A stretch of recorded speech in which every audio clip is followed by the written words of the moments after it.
mighty name of our Lord Jesus Christ. Amen. Purihin nating Panginoon mga kapatid at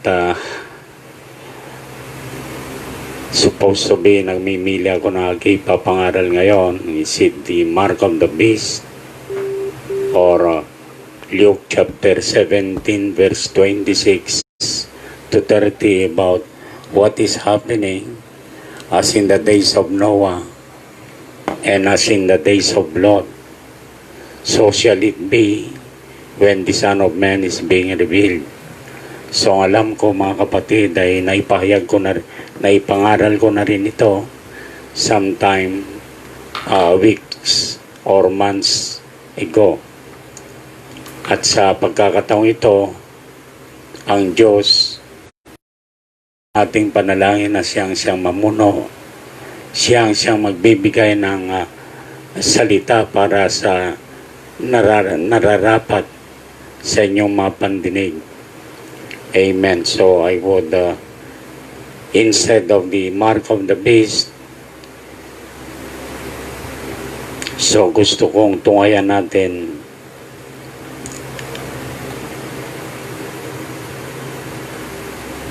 sa Hebrew chapter 12 verse, umpisa natin sa verse 25. Sabi rito, galang lang po natin sa ating mga pusong masalitang ito. Pag-ingatan ninyong kayo'y huwag tumanggi sa nagsasalita sapagkat kung hindi nakatanan ng mga nagsitanggi sa nagbalita sa ng lupa, ay lalo pa tayong hindi makakatanan na nagsisiwalay doon sa nagbabalitang buhat sa langit. Nang tinig na yaon ay nagpayanig noon ng lupa, datapwat ngayon nangako siya na nagsasabi, minsan pang yayanigin ko hindi lamang ang lupa, kundi pati ng langit. At itong salita minsan pang ay pinakakahuluganan ang pag-aalis niyang mga bagay na niyanig gaya ng mga bagay na ginawa upang mamalagi ang mga hindi niyanig. Kaya't pagkatanggap ng isang kahariang hindi magagalaw ay magkaroon tayo ng biyayang sa pamamagitan nito ay makapaghahandog tayong may paggalang at katakutan ng paglilingkod na nakalulugod sa Diyos. Sapagkat ang Diyos natin ay isang apoy na mamumugnaw. Purihin natin Panginoon mga kapatid. So marahil dito natin pagbulay-bulayan kung ano ating sa mga salita na ating mapapakinggan. Amen. At sa babasahin ko sa English, see that ye refuse not him that speaketh, for if they escape not who refuse him that spake on earth, much more shall not turn away from him that speaketh from heaven. Verse 26, whose voice then shook the earth, but now he hath promised, saying, yet once more I shake not the earth only, but also heaven. Amen. So, ang tinutukoy nito mga kapatid ay ang bansang Israel nung nandun sila sa pagtakas o paglisan galing sa Egypto.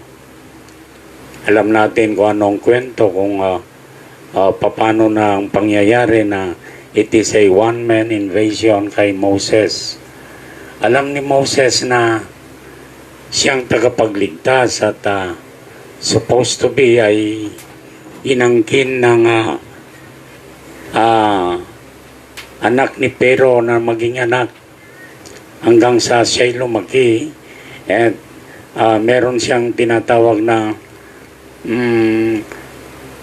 he's a great man in the sight of Pero, kaya ang Ang sabi according to history ay siya ang susunod na magiging pero doon sa Egypt. Pero ang kanyang puso, mga kapatid, ay kaiba doon sa kanyang kaisipan. Dahil ang salita ng Diyos sa paglakad nito ay hindi nahayag sa pamamagitan ng ating katalinuhan o anuman na engineer ka man, architect. So, Moses is a great designer, is an architect. At lubos na nagagalak ang buong Ehipto na expecting na siyang susunod na Pero. Pero ang pangyayari, ang kanyang puso, ibang kanyang nararamdaman. Ang kanyang nararamdaman is longing. He is a what you call this, siya ang gagamitin para mapalaya ang bayan ng Israel. Amen. Kaya ang kanyang action one time noong siya'y nalugod at gusto niyang bisitahin ang Kan at meron siyang nakitang mga Egyptian na pinapahirapan, talagang ginugulpe ang isang at ni Moses ay sadyang pinatay niya yung Ehipto, yung Egyptian, mga kapatid, at inilibing doon sa mga buhanginan. At nalaman ito ng kanyang mga angkan, mga Israelita, na ang iniisip ni Moses sa paraan ng kanyang kalakasan ay mapapalaya niya ang bayan ng Israel. Kaya tuwang-tuwa si Moses dahil ang kanyang kaisipan ay sadyang siya ay nandun upang ipagtanggol ang pagmamalupit ng mga Egyptyo sa bayan ng Israel. Kaya nga dumating yung another day, bumisita na naman. Ngayon hindi na Egyptyo ang kaaway ng mga bayan ng Israel, kundi sila. Merong dalawang tao na pumagit na si Moses. Sabi niya, hindi dapat kayo mag-away. Expecting na talagang ang maintindihan nila si Moses, pero yung dalawang Israelita, mga kapatid, ay sabi kay Moses, instead na maintindihan ay tila baga kinompronta. Sabi niya, narito ka ba upang kami patayin na kagaya ng iyong ginawa doon sa Egyptian? At sa ganong pananalita, mga kapatid, ay nagkaroon ng takot si Moses. Kaya siya tumakas, mga kapatid. Amen. At sa kanyang pagtakas, inabot siya ng 40 years. And 40 years na at that time, 40 years siya. Nung tumakas siya, another 40 years. So, ibig sabihin, yung 40 years niya na nag-aral ng lengguwahe ng Egyptian culture, lahat, hanggang sa naging matalino, it takes another 40 years para mawala yung kanyang talino. Amen. At doon sa kanyang lugar na natunghayan, ay nasa bandang likuran ng Mount Sinai. Amen. Siya ay nagiging pastor ng matupa ng kanyang biyanan. Pero nakita natin, mga kapatid, nung na nagkaroon siya ng attraction doon sa bundok ng Sinai, at tila baga ang attraction sa kanya, merong apoy doon sa bundok pero hindi nasusunog yung mga what you call this, bus. Kaya nagkaroon ng attraction. Gusto niyang imbestigan ano yun. And then, sa kanyang puso, mga kapatid, ay gusto niyang puntahan. Pero ang Diyos, ang kanyang control tower ay nasa puso ng tao. Kaya nga, ang mananampalataya ngayon, sila'y lumalakad ayon na dinidikta ng kanilang mga puso. Christians are walking by faith, not by sight. Ang sight kasi doon sa ating katalinuhan, mga kapatid, ay marurunong ang tao. Aral siya sa siyensya, inventions. Yan ang sinasad ng Ecclesiastes chapter 7, verse 29. Yeah, the man was created upright, but they have too much inventions.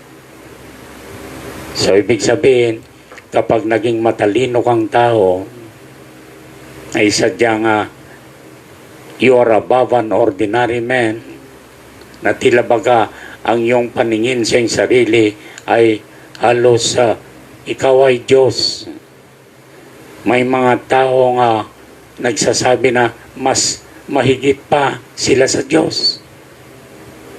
So we have histories like that. Mas popular daw pa sila sa Diyos. But praise be the name of the Lord, dahil sa angkin nilang talino. Talento, mga kapatid. But Christians, they walk not by sight, it is by faith.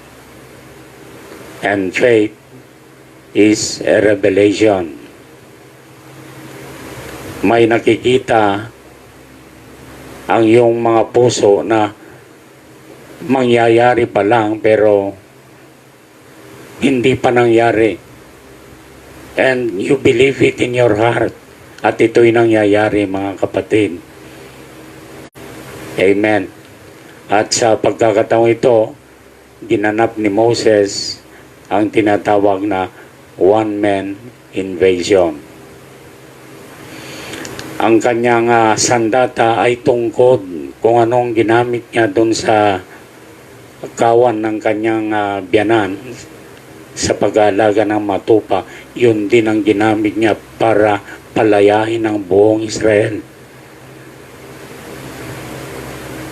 sa bansang Egyptio.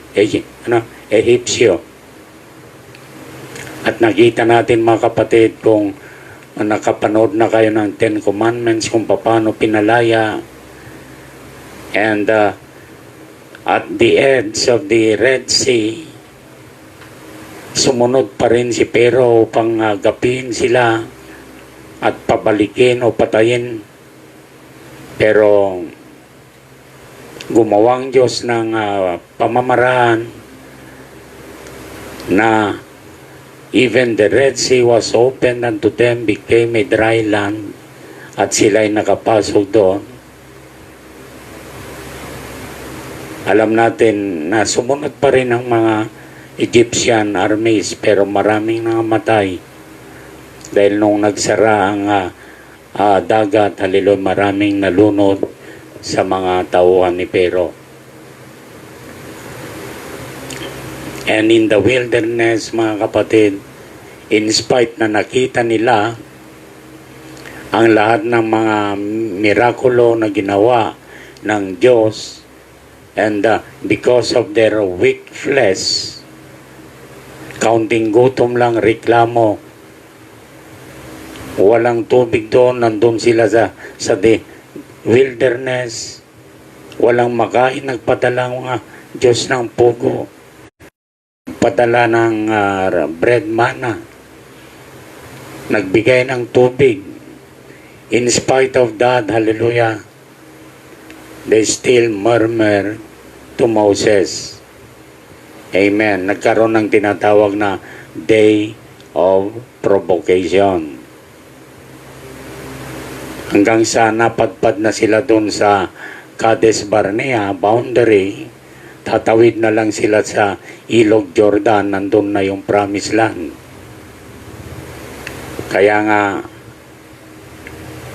nagutos si Moses to spy the land at there are 12 spies at nung bumalik sila mga kapatid ay dalawa yung merong good report, 10 yung bad report. Dahil lang nakitang mga kaaway doon sa promised land ay mga higante. Mga anak na mga higante. Kaya sabi nila, hindi natin kaya yon. Tayo magagapi para tayong tipaklong sa kanilang harapan. Pero si Joseph, si Joshua at si Caleb, yung pungkos ng ubas ay hindi kaya ng isa para buhatin, binuhat nilang dalawa at ang nakita nila ang bunga na mayaman doon sa lupang pangako. Of that bad report of the 10 spies, of the 12 spies, and 2 have a good report. In that provocation, hallelujah, ay lahat ng mga mandirigma, lahat ng may edad 21 pataas ay nangamatay doon sa wilderness, but the 20 and below nagkaroon ng new generation after 40 years na paikot-ikot sila doon sa wilderness. At pinamunuan na ni Joshua at ni Caleb ang crossing the Jordan River. Dahil si Moses hindi na rin nakapasok dahil he was out of temper. Out of temper na rin si Moses, out patience. Dahil sa mga reklamador ng mga Israelita, sabi ng ating Panginoon kay Moses, dahil sabi nila, tayo mamamatay, walang tubig dito. At humiling ng biyaya si Moses sa ating Panginoon at sabi, speak to the rock. At nung siya nagsalita ay bumuhos ang tubig. At nung second time around, ay isungkab mo yung tungkod doon sa rock. Pero dahil sa out-temper na si Moses, na out-patience, ay talagang yung kanyang tungkod ay pinalo niya yung bato 2 beses. Lumabas yung tubig, yes, pero because of that, ay hindi na nakarating sa promised land si Moses. Si Caleb na lang tsaka si Joshua ang siyang nagpatuloy. Amen. At there was a great shaking in the wilderness at the time. Amen. At sa ating binasa, see that ye refuse not him that speaketh. For if they escape not who refuse him that spake on, not to escape if we turn away from him that speaketh from heaven. Whose voice then shook the earth, but now he hath promised, saying, yet once more I shake not the earth only, but also heaven. Amen. So kung titingnan natin in the wilderness, nagkaroon ng tinatawag na yung boses pa lang ng Panginoon, it will shook the earth. Sabi ng mga Israelita kay Moses one time, Moses, gusto namin ay makausap ang Diyos directly. Nagsasawa na kami sa iyo. At Diyos ang kahilingan ng mga Israelita. At nung bumaba ang presensya ng Diyos, dumadagundong at kumikit At ang bundok ay nayayanig ang lupa. Sabi ng may ikaw na lang. So gaano katigas ang may Israelita doon sa kanilang experience in the wilderness. Sabi rito, much more shall not we escape if we turn away from him that speaketh from heaven, whose voice then shook the earth. But now, ngayon, sa panahon natin, there is a great shakening. Kasalukuyan pang merong pandemic, eto na naman rumaraga sa mga malalakas na bagyo. So, even nature, our natural ecosystem is already unbalanced. Kaya nga meron tinatawag na climate change. At yung climate change na tinatawag ay produkto ng teknolohiya ng tao. Pinagsama-samang technology. At ang produkto, climate change. Dati, 25 years ago, it is a global warming. Ang warning ng Department of Education at that time, there is a global warming. At merong El Nino, La Nina phenomena. Noong mga 1980s, wala namang La Nina, El Nino, walang global warming na pinag-uusapan, walang climate change. At ngayon, nasa dulo tayo, it's all climate change. The worst thing that will happen, ang climate change kasi, there is a tendency na ikaw ay naglalakad, nagtatrabaho, then instant freezing. Pwedeng mangyari yun. The worst comes to worst. Kaya nga, even the whole world, last December 12, or that was in May na even the Pope ay nag-invite ng mga educators internationally known, mga sports-minded na pag-usapan about the climate change. So, meron tayong tinatawag na new normal. Isinaysay niya sa isang komunidad, pero ang kanyang tukoy is globally. Sa isang komunidad, sabi, meron tayong mga mumunting mga anak na kailangan tayo bilang mga tagapamuno or elder na turuan natin sila. Tayo ang may karapatan para pamunuan sila para sa mga mabubuting gawa para ang climate change ay hindi lumala.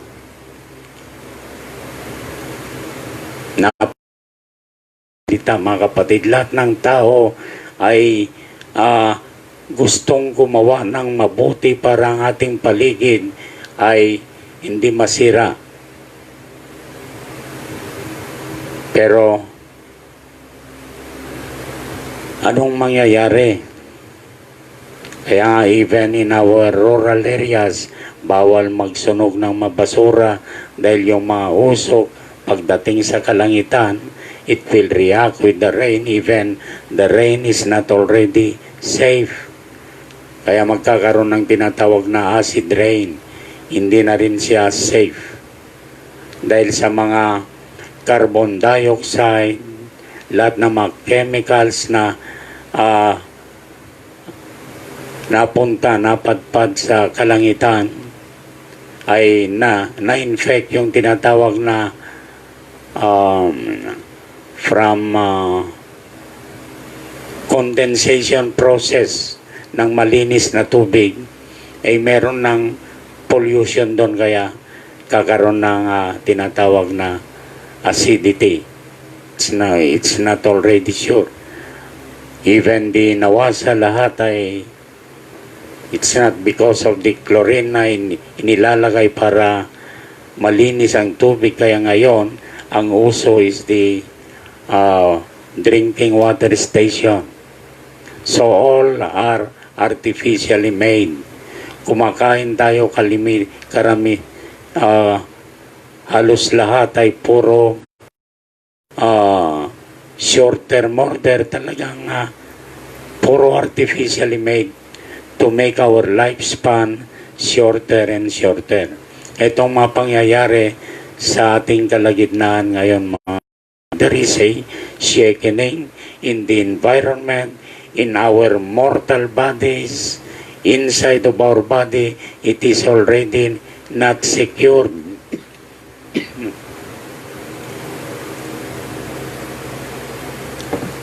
Amen. It is a great pandemic. At kung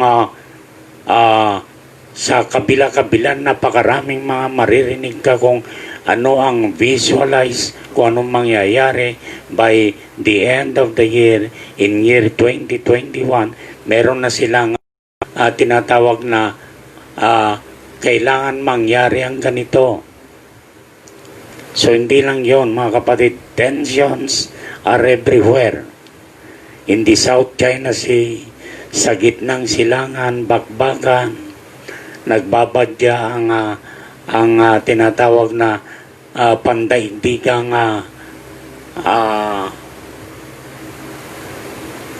or a world war. It might occur anytime. Pero purihin ng Diyos, there is a great shakening. Anong mangyayari?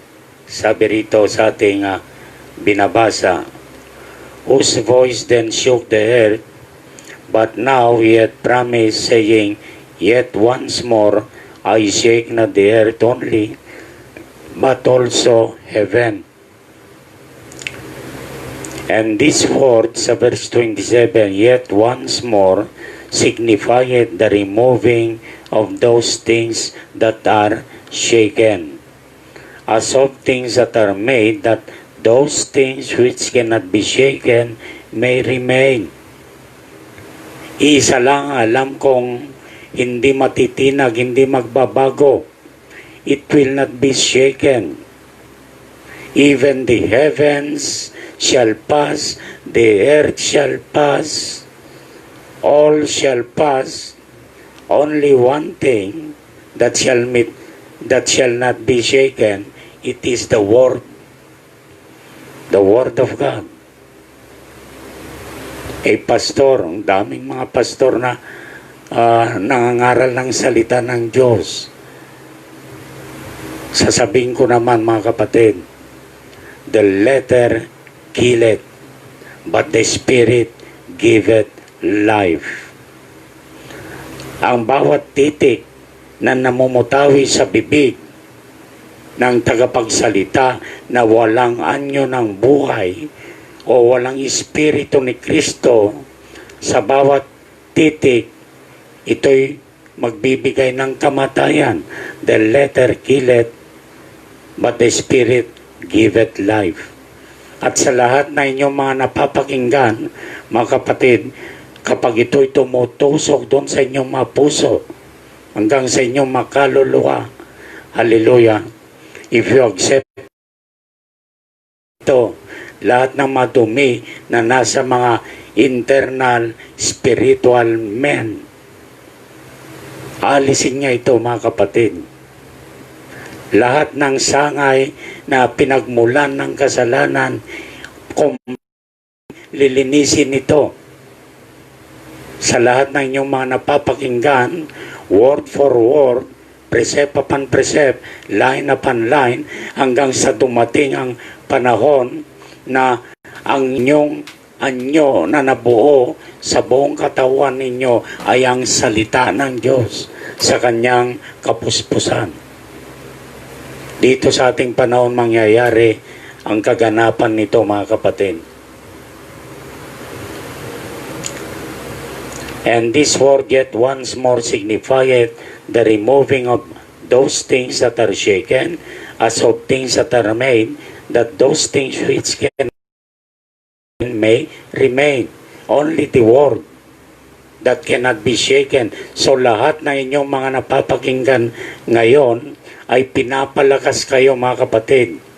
Kung paano si Rolly ay rumaragasa ngayon, si Mr. COVID ay rumaragasa. Anong krinikreate niya, mga kapatid? Anong ginagawa? Nag-aasik siya ng takot. Pero ang salita ng Diyos, hallelujah, nag-aasik naman siya ng pag-ibig. Kung tutungayan nyo, maraming kapag ng salita ng Diyos. Bibigyan ka ng pananampalataya, katuwaan, faith, virtue, knowledge, temperance, patience, godliness, brotherly kindness, at yung magnetic force ay ang divine love. The only force that can be victorious kapag natin nyo lahat ng ito, your character, the word itself, the fruits of the Spirit, and the Spirit, they are the words of God. Sabi ng ating Panginoon, my words, they are Spirit, and they are truth. Amen. Kaya, titingnan nyo, may mga pastor na nangangaral ng salita ng Diyos. Ang Biblia ay nandun sa kanilang mga, nakaipit doon sa kanilang mga kilikili. Pero, karamihan din ito, maraming may mga bisyong mga pastor. Naninigarilyo, umiinom. Ito yung tinatawag na bayarang pastor ng Jeremiah. Nag-aaral ako ng theological school. Malaki ang tuition ko ron. Kailangan makabawi ako. Pera-pera lang, mga kapatid. Marami sila nito. Pero mga kapatid, hallelujah, according to Romans chapter 10 verse 14, kung babasahin nyo, kailangan ang tagapangaral ay sinugo ng ating Panginoon. At sila'y biniyayaan, tinuruan ng Diyos. Hindi tao ang nagturo sa kapwa-tao, it will fail. Sabi ni Kristo, Matthew chapter 16 verse 18, I will build this church upon this rock, and that rock is a revelation. Kapahayagan. Kaya nga, sabi niya, blessed art thou. Si Pedro ang unang nakahagip ng kapayagan tungkol kung sino ang taong yon na ang pangalan na Jesus. Nung nagtanong ating Panginoon, Matthew chapter 16 verse 18, basahin nyo lang yon. Ang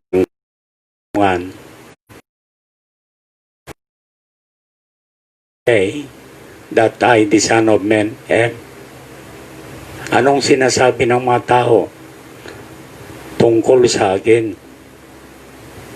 Sabi ng mga apostol, ang naririnig namin doon, sabi, ikaw daw ay isang propeta, ikaw daw ay si Elias.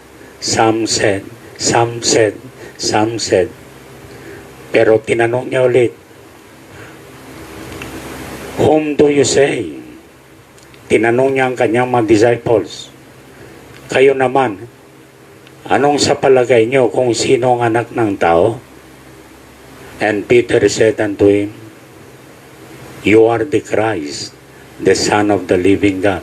Ibig sabihin, ikaw yung Messiah, ang anak ng Diyos na buhay. At ang sagot ng ating Panginoon, laman at dugo ay hindi itinuro sa iyo, kundi ang aking amang na nasa kalangitan. So, merong nagbigay kay Pedro kung sino si Jesus sa panahon yon. Because of that, dahil pinahayagan ka ng aking ama, and upon that revelation, or upon this rock is Christ in the wilderness, and rock is a revelation, and revelation is faith. And upon this rock, I will build my church. Even the gates of hell, pag sinabing gates of hell, lahat ng puwersa ng kadiliman, lahat ng puwersa ng imperno, ay hindi mananalo sa iglesia ang aking itatatag. It cannot prevail against it. So ngayon, sa panahong ito, kung ano-anong ginawa ng kapangyarihan ng hangin, nagkaroon ng tinatawag na pandemic, samot-saring mga karamdaman, sakit, diseases, hindi lang sa tao, sa hayop, meron tayong sa tinatawag na African virus, anong tawag doon sa mga baboy? Pagdating sa tao, coronavirus. Pagdating sa manok, bird flu. Yan ay umiigting na umiigting. Ito'y kontrolado ng kapangyarihan ng hangin. And the powers of the air is controlled by the enemy. The powers of politics is controlled by the enemy. The powers of economy is controlled by economy. The power of religion is controlled by the enemy. Sinong nagpapatay sa Jesus na ito sa kanyang panahon? Mga relihiyosong tao. Yung mga magkakaaway si Pilato, meron siyang hitwaan kay King Herod, naging magkaibigan, best friend tuloy.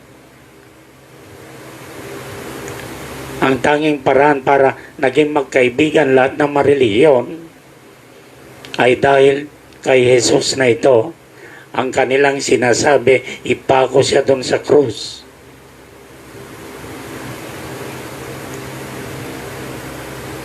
Nagbigay sila ng mga malalaging pera sa bawat individual doon sa pinangyarihan nito. At ang kanilang isigaw lang, ipako siya sa krus, ipako siya sa krus. Amen. Sa krus, para naman magkaroon siya ng puwang, para pumasok sa ating mga puso sa pamamagitan ng Espiritu Santo at mailakad natin at lang ang lahat ng palatuntunan ng Diyos.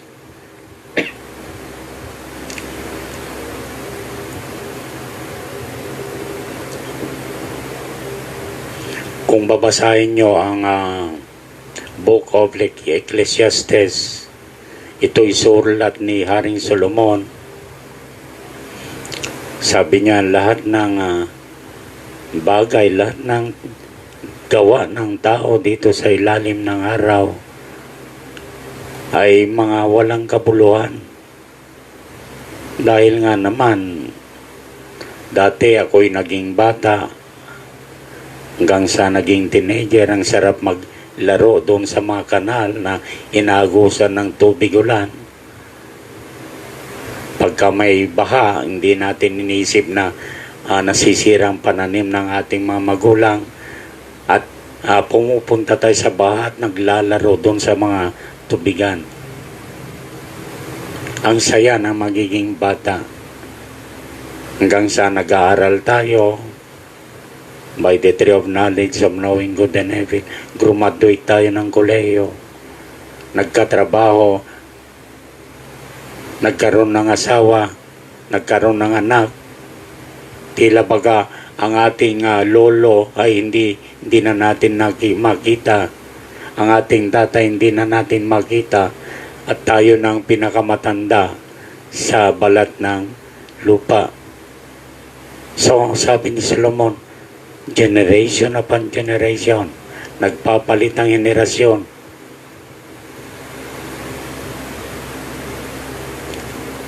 Ang natatanging alaala na lang natin mga kapatid ay ang lapida doon sa mga puntod pagdating ng araw. Pero ang pangako ng Diyos in John chapter 5 verse 25, sa lahat ng maniniwala sa Kanya, He will not find death, He will pass from death unto life. Hindi ka na mamamatay. Kapag ang eternal life ay nasa iyo, ito yung buhay mismo ng Diyos na nakasentro sa inyong mga puso. Hindi ka na mamamatay. Ang lamang ito pwedeng malusaw, pero merong kagad na lilipatang katawan. Ito'y galing sa kalangitan mga kapatid. It is a theophany body. Then after that, pagdating ng resurrection, pupulutin mo muli ang iyong lamang, ang iyong katawan para tinatawag nga glorification, a glorified body na pananahanan mulit natin. Katulad ng katawan ng ating Panginoon Jesucristo nung siya nagkaroon ng resurrection. Lumulusot sa mapader at nahawakan, kumakain. So, yun ang tinatawag na glorified body. Amen. So, tuloy natin ang pagbasa sa verse 28. Wherefore, we receiving a kingdom which cannot be moved, let us have grace whereby we may God acceptably with reverence and godly fear. Sabi ni Haring Solomon, sa lahat ng kanyang nagita, meron siyang 1,700 wives and 300 concubines. Kapag pinagsama mo, 1,000 lahat kanyang asawa. Sabi niya, walang kabuluhan. There is only one thing, sabi niya, about of all these things happening in this under the sun, isa lang ang aking konklusyon, sabi niya. Ecclesiastes chapter 12 verse 13. Fear God and follow His commandments. Is it not parallel dito sa ating binasa sa verse 28? Wherefore, we receiving a kingdom which cannot be moved, let us have grace whereby we may serve God acceptably with reverence and godly fear. Fear God and follow His commandments. How to follow His commandments? By the grace of God. It's by faith.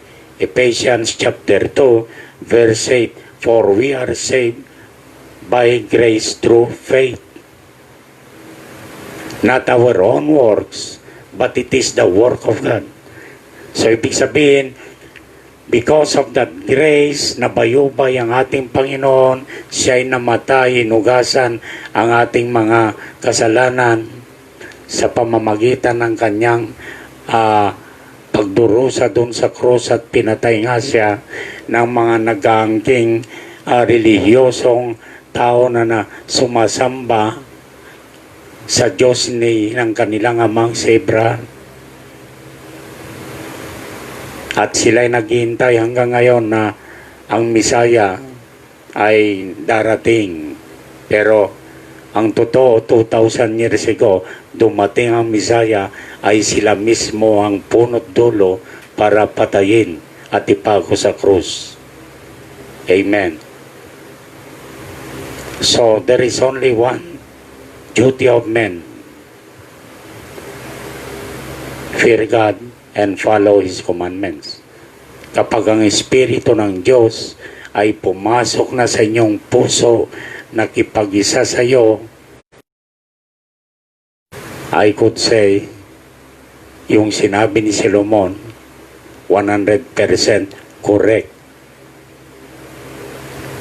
Pero kapag ikaw ay mangangaral na hindi mo na isuko ang buong puso, kaisipan, at ang buong katawan na naalis ang iyong mga vices, lahat ng luho ng iyong katawang panlupa ay kailan dapat maalis para ang Espiritu Santo ay buong buo na mapa sa inyo. At ngayon lalakad na kayo according to the will of God. Hindi na according to your own will. Kaya may mga ngayon sa balat ng lupa, sa bawat bansa, sa liblib na mga lugar, sila'y mga taong puspos ng Espiritu Santo, lumalakad ayon sa palatuntunan ng Diyos, at makikilala nyo sila sa pamamagitan ng mga bunga. They are full of virtue, faith, knowledge, temperance, patience, long-suffering, godliness, brotherly kindness, divine love. Kaya si Mr. Pandemic, si Mr. Rolly Typhoon, walang panama. Hindi nila magugulat ang mga taong ito na puspos ng Espiritu Santo. Pwede nilang utusan ng bagyo, lumihis ka. Ayaw ka namin dito sa pangalan. At ito'y mangyayari, mga kapatid.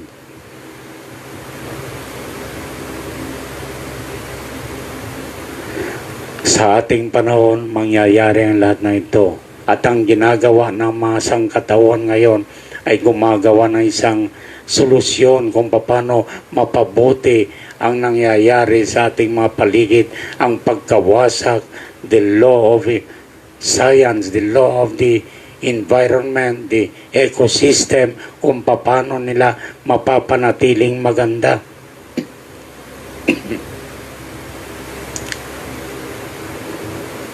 Yan ang kaisipan ng bawat tao ngayon. Even the environmentalists, kapag hindi pa naayos at ang mundong ito, within 20 years, alam nila, hindi mabubuhay ang inang bayan natin, the Earth.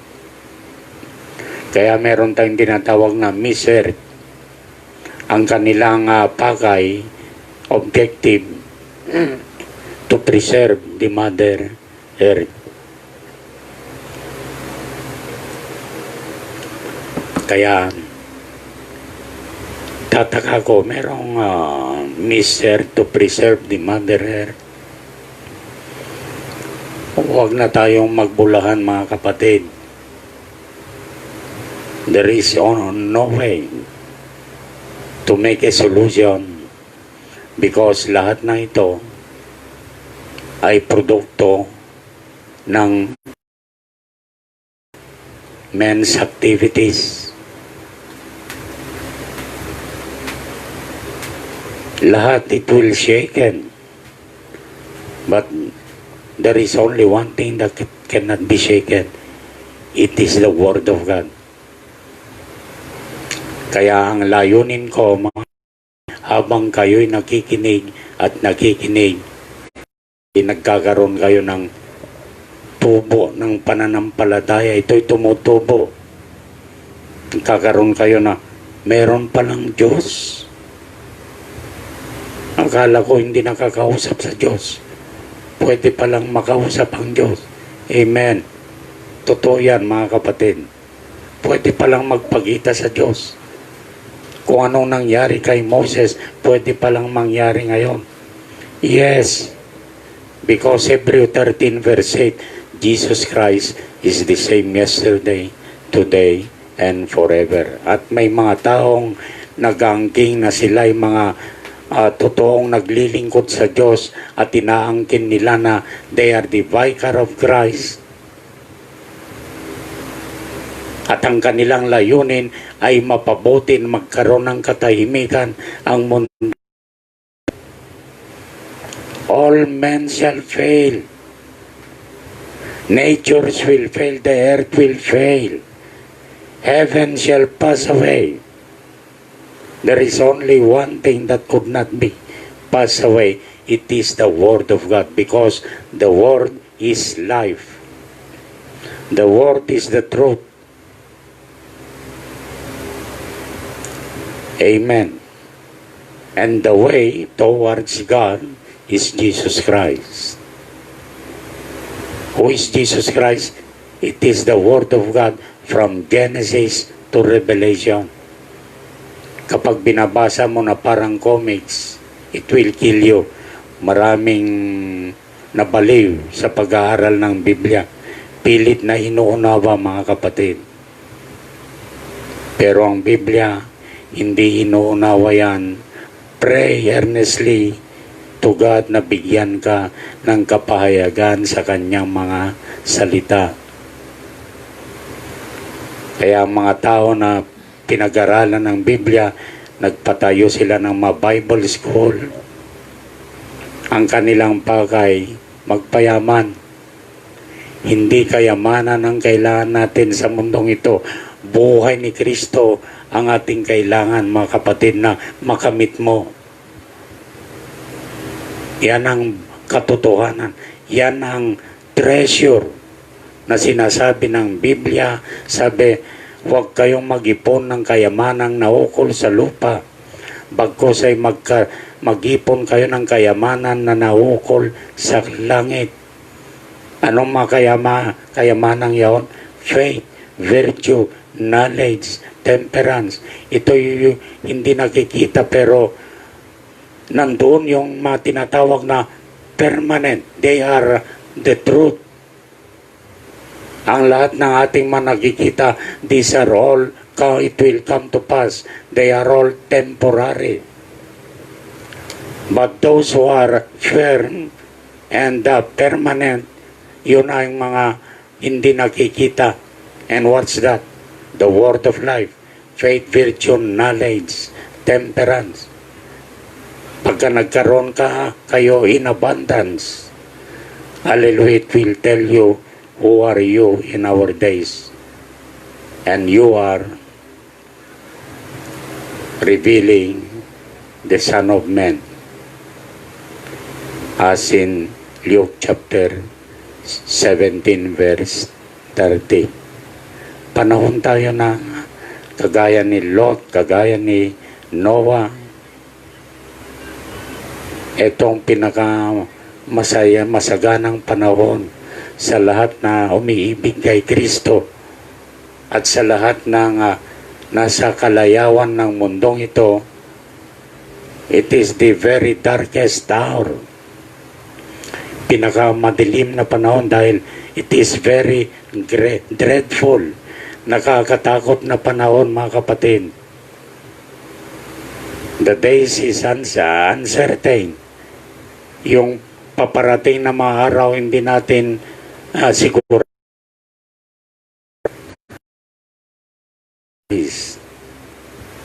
There is an assurance. Hindi maaaring it will not be shaken because you are founded upon a rock, the rock of revelation, and that rock is Jesus Christ. Mga kapatid, hallelujah. Ang tanging dating panahon, habang bukas pa ang biyaya ng Diyos, hindi ko sinasabing huwag na kayo magpatuloy sa pag-aaral. Mag-aaral kayo. Pero iba ang aking objective, mga kapatid. Kumain kayo ng kumain ng kanyang salita. Ito ay pagkain ng ating kaluluwa. Ang iyong talino gagamit nyo sa pagtatrabaho, makabili ng food, shelter, and clothing, at mapapakain ng katawang panlupa. Iba naman yon. Magkaiba sila sa aking pakay, mga kapatid. Mga estudyante, magpatuloy tayo at tuturuan ko kayo kung anong para sa inyong mga katawang panlupa. Pero ang nais ko ay mailapit ko naman ay inyong mga kaluluwa sa ating Panginoong Hesus.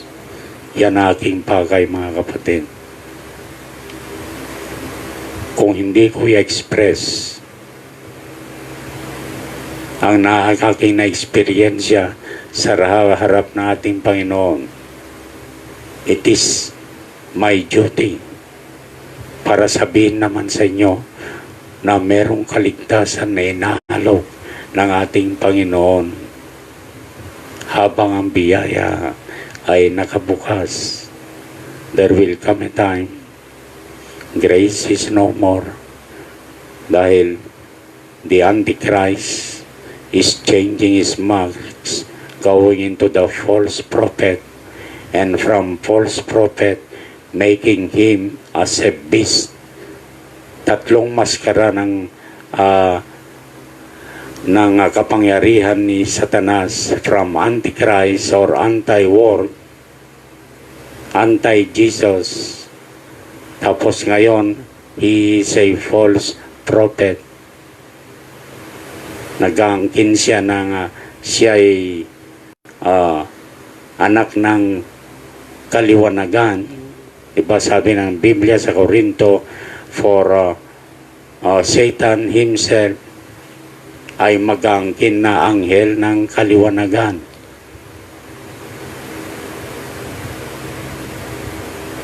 And then after that, itataas siya bilang pinakamakapangyarihan sa balat ng lupa pagdating ng one world government. Kaya ang pandemic na ito ay nag-create siya ng fear. Magkakaroon ng tinatawag na economic collapse. Even ang Amerika, ang lahat ng bansa ay itong kinatatakutan yung economic collapse. This is a trap of the enemy. Pagka nagkaroon ng economic collapse, magkakaroon ng tinatawag na global debt reset. Ibig sabihin, lahat ng utang ng Pilipinas, how many trillions of dollars, kasado, burado. Lahat ng utang ng Amerika dun sa IMF o International Monetary Fund sa 0-0. Pero sa isang kondisyon, kakaroon tayo ng tinatawag na New World Order or a One World Government. Planchado na yung One World Religion. Ngayon ang kinakasa ay ang One World Government at saka One World Economy lahat. Kaya ang Pilipinas ay parang barangay na lang tawag pagka nagkaroon ng regionalization. Region 1 ang USA,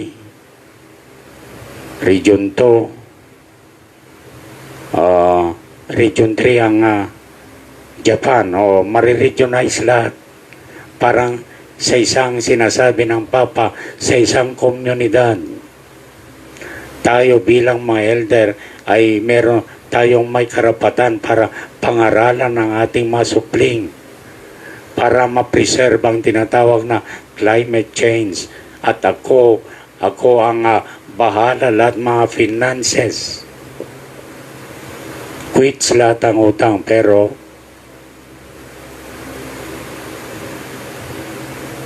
it is a trap. Mga kapatid, ayaw pang ipasabi ng ating Panginoon sa ngayon, but it will come to pass as time goes by ay ilalantad natin lahat dahil ang Revelation chapter 10 verse 7 ay umihip na ng kanyang trumpeta way back in 1963 in the days of the voice of the seventh angel when he shall begin to sound, the mysteries of God should be finished. Lahat ng sikreto ng Diyos ay may lalantad na. At kailangan yung angel or messenger doon sa Revelation chapter 10 verse 7, it must be a prophet dahil in Amos chapter 3 verse 7 sabi ron, surely the Lord God will do nothing except He revealed His secrets unto His servants the prophets. So lahat ng salita ng Diyos from Genesis to Revelation ay hindi na may kukubli sa panahon natin. Ikinubli sa panahon ni Daniel, ikinubli, naging misteryo sa panahon ni John the Beloved. Pero pag-ihip ng trumpeta ng ikapitong anghel, ang misteryo ng Diyos, it will open. At ngayon mga kapatid, even the devil, he was already in an open life. Kilala na natin mga kapatid. Those who are in Christ shall not accept the mark of the beast because they are sealed by the Holy Ghost. Silyado sila mga kapatid. Kaya puri ng Diyos, my request is come, accept Jesus Christ as your personal Savior. Siyang may kakayanan para baguhin ang inyong mga buhay, mga kapatid, sa gitna ng kadiliman sa mundong ito. Sa gitna ng mga pangyayari ay magkakaroon kayo ng kapayapaan. Sa gitna, in the center of your hearts, mawawala ang takot, mawawala ang depresyon, mawawala lahat ng mga ginagawa ng gaaway at mapapalitan nito ng dakilang pag-ibig ng Diyos, pananampalataya, katuwaan sa ating mga puso. Hallelujah. Puri ng Diyos at yan lang ang pwede kong maitanim ngayon at may pagkain. Yung tatlong bagay ang iniisip ko kanina. Is it timely na sabihin ko sa inyo who is the beast? In Revelation chapter 13 verse 1. Who is the beast in Revelation chapter 13 verse 11? At in Revelation chapter 4 ay maybe next week or sometime ipagpatuloy natin ang malat na ito dahil ang nais ng Panginoon sa ngayon ay madala kayo muna dun sa deeper insight of the Word of God. Karoon kayo ng deeper understanding, mapakain kayo ng salita ng Diyos because faith cometh by hearing and hearing the Word of God. Puri ng Diyos,